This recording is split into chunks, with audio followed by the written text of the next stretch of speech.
How do great renewals actually begin? We're going to talk about why it's important to start early, how to stay focused through a renewal process, and how to do this both synchronously and asynchronously. So Kate, I want to know, when do you start prepping for a renewal? Well, renewals are always on my mind. I've got to be quite honest with everybody. Every customer is important and I hate losing them. I probably like to start thinking really and earnestly 90 days out, but that's not necessarily talking to the customer. You do some other work first. Okay, so what's happening first in that first sort of stretch that we're talking about? And what's the timeline on this? Like, can you get specific? So I'd probably say I would make sure like 2 windows. The first window is about 30 days, and that's actually where you're doing your internal work. You're talking to your different teams, or if it's bleeding obvious because it's there on documented on file, it's actually got to be about business outcomes. So value equals business outcomes equals renewal. Just being nice does not equal renewal. Just because everyone seems happy does not equate to renewal. Very much, are you clear? So when you're doing your analysis in that first window, are you clear on what your customer is trying to achieve? And you have got those signals when they signed up. If you're self-serve, I use de facto type signals, the industries they're in, what are their challenges in those industries, and then cross-referencing it with the support tickets and stuff. So I'm talking about your big ticket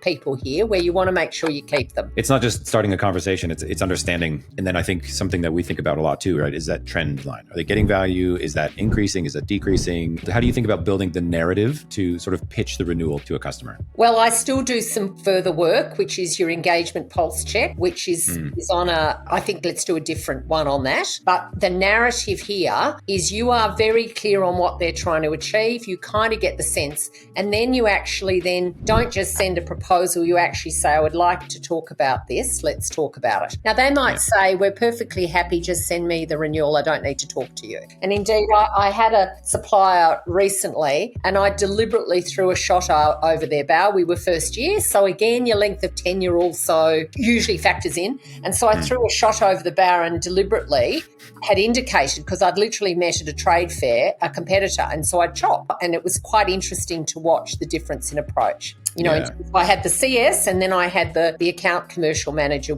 on that call to work it through. And then we looked at ways where we could value add. And so they did the call very well, and they actually then organised to give us an extra thing, which actually worked without paying extra. Yeah, that's nice.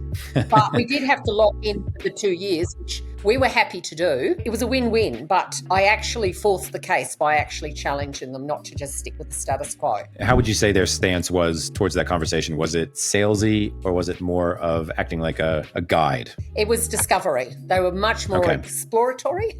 What are you liking? What are you not liking? And why were you talking to the competition? What did they have that we didn't have? So it was all around those arguments. And was it a live call, or was this over Slack or email? Or it was a mixture of both. All right. Okay.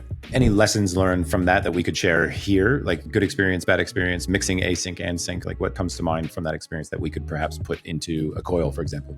Don't panic. Making sure that you demonstrate value, because if you demonstrate value, it justifies why they're spending the money on the bill. If you don't demonstrate that, and they've got half their people not using it, etc., that's about acknowledging you've got some people are not using it. What's that problem? Is it because they're too busy or they don't want to? And really actually going to those dark places don't be afraid of that either.